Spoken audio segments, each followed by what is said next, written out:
Halo, Raja. Aku tunggu kamu di rumah. Tut tut tut. Siapa yang menelepon? Tanya Ratu. Ia baru selesai memasak makan malam. Marcel. Dia menyuruhku datang ke rumahnya sekarang, jawab Raja dengan bimbang. Ratu sudah memasak, tapi ia harus pergi. Pergi saja. Aku akan makan sendiri, tidak apa-apa. Nanti, aku hangatkan makanannya saat kamu pulang dari rumah Marcel, ucap Ratu sambil tersenyum. Ia mengambilkan kunci mobil milik Raja dan mengantarnya keluar. Raja masih tidak enak hati karena harus meninggalkan istrinya sendirian. Kamu benar tidak apa-apa? Tanyanya sambil merapikan anak rambut Ratu dan menyisipkannya ke belakang telinga. Marcel tidak akan menelepon kamu kalau itu tidak penting. Cepat pergi dan segera kembali jika sudah selesai urusannya, ucap Ratu. Ratu melangkah maju, lalu mengecup pipi suaminya. Meyakinkan sang suami, jika ia baik-baik saja. Cup. Raja mengecup kening istrinya, lalu pergi dengan kecepatan tinggi. Setelah menelepon, Marcel mengirim sebuah pesan singkat kepada Raja. Marcel sudah mendapatkan sedikit informasi tentang kasus yang sedang mereka selidiki. Ia tidak sabar untuk mendengarkan dari mulut Marcel. Mereka sengaja diam-diam menyelidiki karena tidak mau membuat anggota keluarga lainnya menjadi cemas. Tiba di halaman rumah Marcel, Raja segera mematikan mesin mobil. Sahabatnya itu sedang menunggunya di ruang tamu. Menatap foto yang dicetak dari salinan video rekaman CCTV. Apa yang kamu temukan? Duduklah. Lihat itu baik-baik. Marcel menyerahkan foto-foto itu kepada Raja. Ini. Raja terbelalak melihat foto seorang pria berpakaian serba hitam. Wajahnya juga ditutupi dengan topeng hitam. Semua ciri-ciri pria itu sama persis dengan yang dikatakan Mita. Dia sengaja menghadap ke arah CCTV dan mengacungkan pisau. Dia bukan hanya pembunuh, tapi seorang psikopat. Dengan berani, dia sengaja menantang kita, ucap Marcel dengan amarah yang memuncak. Kita harus melaporkannya ke pihak berwajib. Ini tidak bisa dibiarkan, gumam Raja. Ia menjadi sangat cemas memikirkan keluarganya. Target utama pria bertopeng itu adalah keluarga Isham. Satu lagi. Lihat yang ini, tunjuk Marcel. Itu di tempat kejadian saat ayahmu mengalami kecelakaan. Brengsek. Jadi, dia yang membuat papa menabrak pembatas jalan. Tidak bisa dibiarkan. Besok pagi, serahkan semua bukti yang kau dapatkan ke pihak berwajib. Kita harus menangkap pria gila itu, ucapnya dengan geram. Kedua tangannya mengepal kuat, menahan emosi yang memuncak. Oke. Hati-hati. Jangan sampai terjadi sesuatu padamu, ucap Raja. Ia khawatir dengan keselamatan Marcel. Mengingat kejadian yang menimpa Aji. Sahabatnya meninggal karena mengetahui rahasia pria bertopeng itu. Jangan khawatir. Aku sudah mempersiapkan diri untuk itu, jawab Marcel dengan percaya diri. Mereka tidak menyadari, pria yang sedang dibicarakan itu tersenyum di seberang jalan. Pandangannya tertuju ke arah rumah Marcel. Ia menyeringai sambil menatap pisau di tangannya. Satu lagi yang ingin merasakan ketajaman pisau ini, ucapnya dengan nada ditekan. Ia menanti Raja pergi dan berniat menghabisi Marcel. Ingin bermain-main denganku? Dengan senang hati aku akan menanggapinya. Pria itu tidak hanya menargetkan Marcel, tapi juga Ratu. Saat Raja baru saja pergi, ia membius Ratu yang berbalik untuk masuk ke rumah. Setelah membawa Ratu ke sebuah gudang yang tidak jauh dari rumahnya, ia segera menyusul Raja ke rumah Marcel. Raja pulang dengan perasaan tidak enak. Turun dari mobil, ia merasa aneh melihat pintu terbuka lebar. Ia berlari ke dalam rumah, mencari istrinya di setiap ruangan. Sial! Kau berani menculik istriku. Siapapun kau, jangan harap bisa selamat jika terjadi sesuatu pada Ratu. Raja berbicara sendiri, seolah-olah pria itu ada di hadapannya. Raja pergi kembali ke rumah Marcel. Namun, hal yang sama juga terjadi dengan Marcel. Bukti-bukti yang dikumpulkan oleh Marcel telah hilang, berikut dengan sahabatnya. Raja semakin geram saat mengetahui dua orang terpenting di hidupnya telah diculik. Di tengah amarahnya, ponsel di saku bajunya bergetar. Halo? Halo? Raja? Pria itu datang ke rumahmu dan menculik keluargamu. Maafkan, Hiks. Maafkan aku. Aku tidak menolong mereka. Aku takut. Hiks. Praang. Raja membanting ponselnya sampai hancur berantakan. Ia menendang meja dan membanting pintu. Dengan wajah merah padam, pandangan membunuh itu terlihat di mata Raja. Ia pergi ke rumahnya. Ia tidak bisa menghubungi polisi karena khawatir dengan orang-orang yang telah diculik pria gila itu. Raja mencari keberadaan Mita. Mita! Mita! Raja memanggil nama gadis itu berkali-kali. Namun, gadis itu tidak kunjung keluar dari tempat persembunyian. Mita!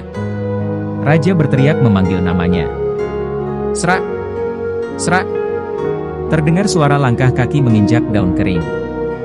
Raja segera berlari ke taman di belakang tempatnya berdiri.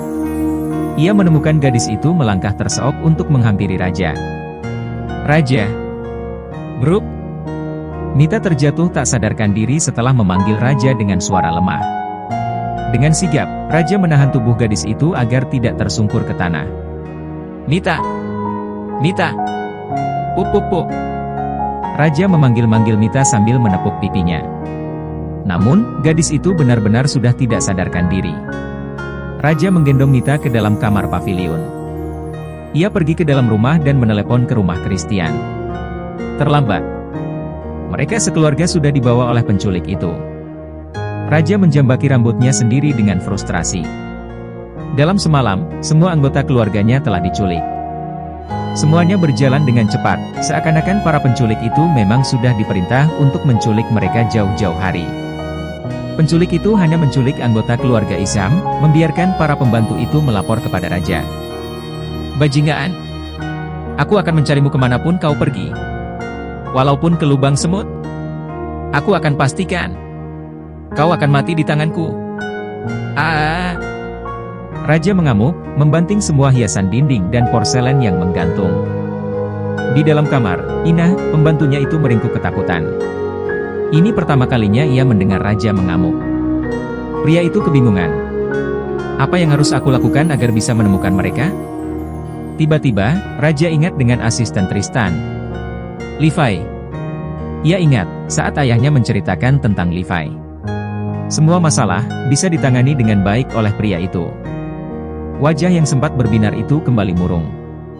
Dia tinggal di Jepang bersama keluarganya setelah pensiun dari pekerjaan. Selain ayah, tidak ada yang tahu keberadaan Om Levi.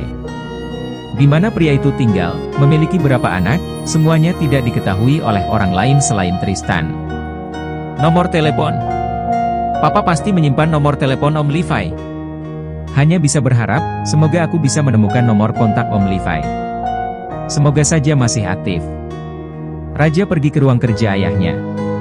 Mencari nomor kontak Levi di buku catatan ayahnya. Nihil. Raja tidak bisa menemukannya. Ada satu tempat yang selalu terkunci, Raja segera berlari ke kamar Tristan.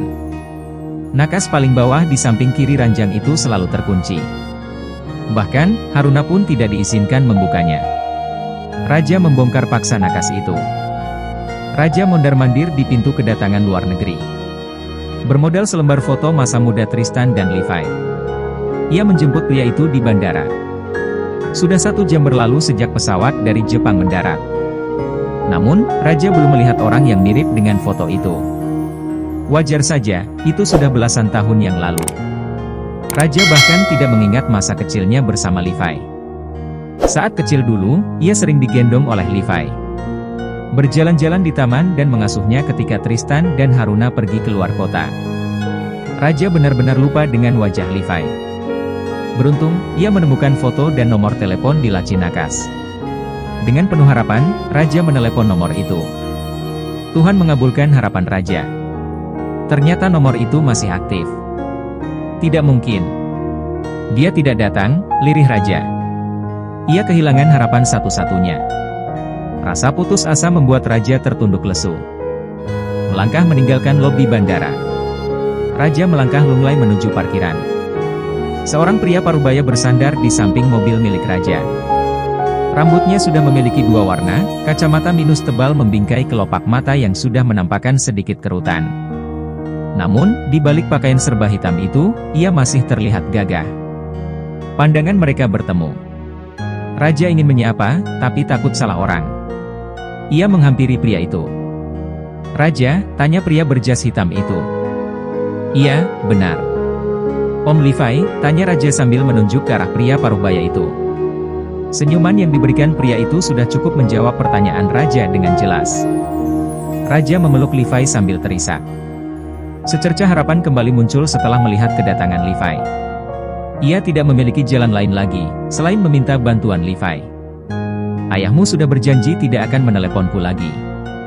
Dengan kamu yang tiba-tiba menelepon Om, pasti ada masalah yang sangat serius."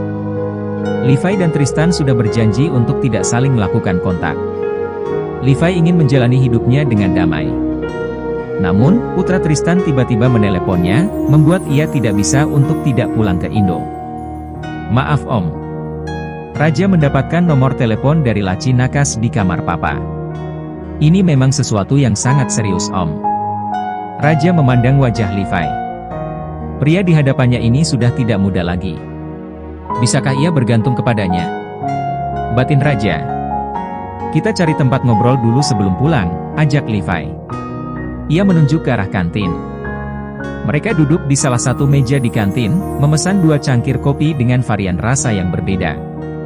Raja menyesap sedikit kopi di cangkir miliknya. Setelah membasahi kerongkongannya dengan air kopi, ia mulai menceritakan masalah yang sedang dihadapinya kepada Levi. Pria paruhbaya itu hanya mengangguk-angguk, menelan semua cerita dari Raja.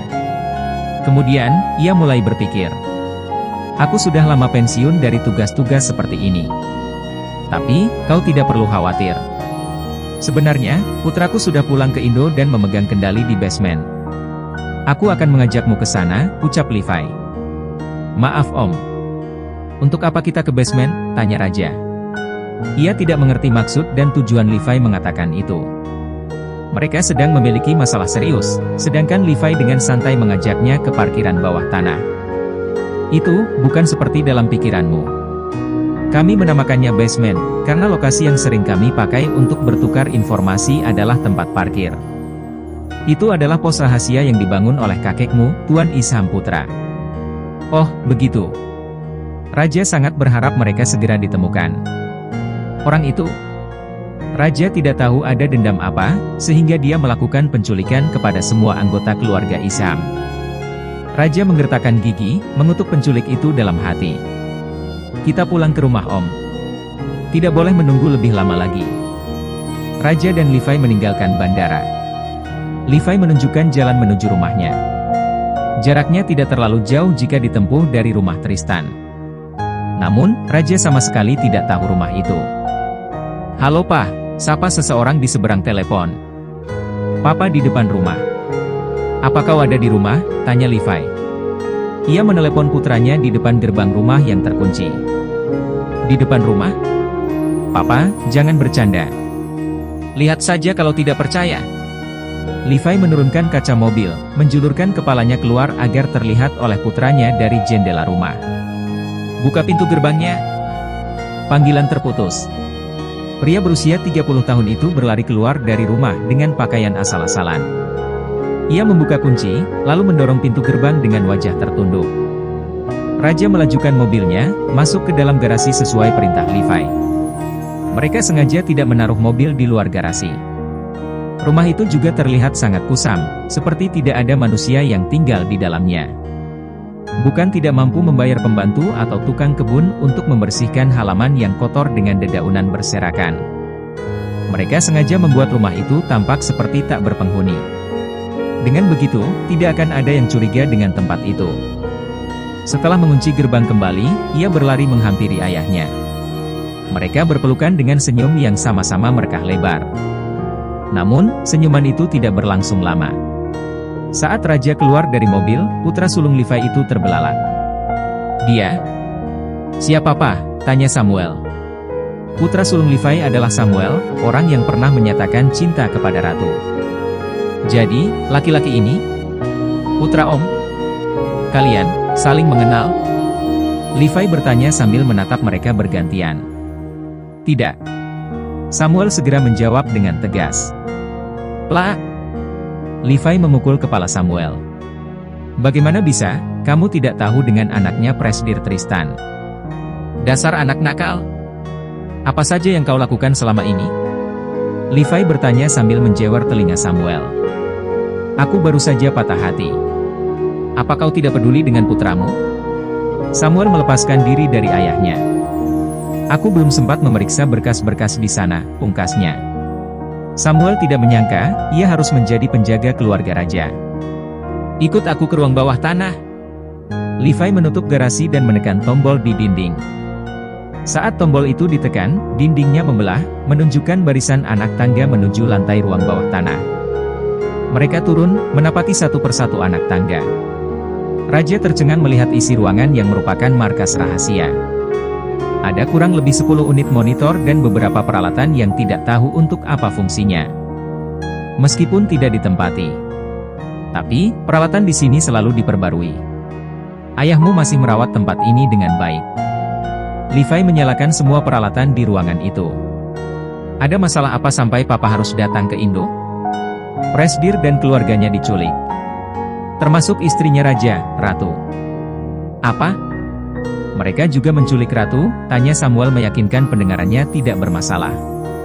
Raja mengangguk sedih, ia cemburu melihat reaksi Samuel. Raja tahu dengan jelas, pria itu menyukai wanita yang saat ini telah menjadi istrinya. Namun, ini bukan saatnya memikirkan rasa cemburu. Keselamatan keluarganya lebih penting saat ini.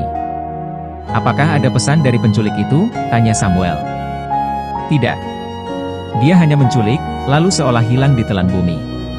Aku tidak tahu apakah mereka masih hidup atau tidak, ucap Raja dengan pesimis. Penculik itu seorang psikopat, ia tidak yakin orang gila itu tidak melakukan apa-apa kepada keluarganya.